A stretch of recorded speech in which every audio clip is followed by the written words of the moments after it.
Putra sulung sekolah sepak bola di Prancis, Donna Agnesia rela habiskan hampir 1 miliar rupiah. Donna Agnesia dan Darius Sinathrya antar putra sulungnya ke Prancis untuk sekolah sepak bola. Keduanya rela habiskan hampir 1 miliar rupiah. Pasangan Darius Sinathrya dan Donna Agnesia saat ini tengah berada di Prancis.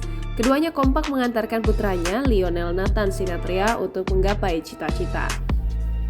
Ya, diketahui putra sulung Donna Agnesia itu akan masuk ke sekolah sepak bola bergengsi di sana, yakni International Center of European Football. Di sana, Lionel akan menjalani 10 bulan masa pendidikan bersama dengan 44 siswa lainnya dari 23 negara. Donna Agnesia tampak mengunggah beberapa foto saat dirinya bersama Darius Sinathrya dan putranya yang berada di Prancis. Donna pun membagikan ceritanya terkait pendidikan yang akan dijalani sang putra selama di Prancis.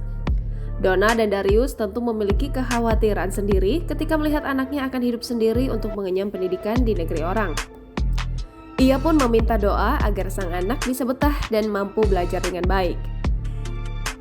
Sebagai informasi, demi bisa memasukkan Lionel ke International Center of European Football, Donna dan Darius ternyata harus merogoh kocek yang cukup besar. Melansir laman resmi ICEF, pendidikan sepak bola dan sekolah formal bagi siswa jenjang SMP dan SMA butuh sekiranya biaya sebesar 59.000 euro atau bila dikonversikan dalam rupiah mencapai 983 juta rupiah. Jumlah tersebut sangat besar, hampir menyentuh 1 miliar rupiah untuk bisa mengenyam pendidikan di sana.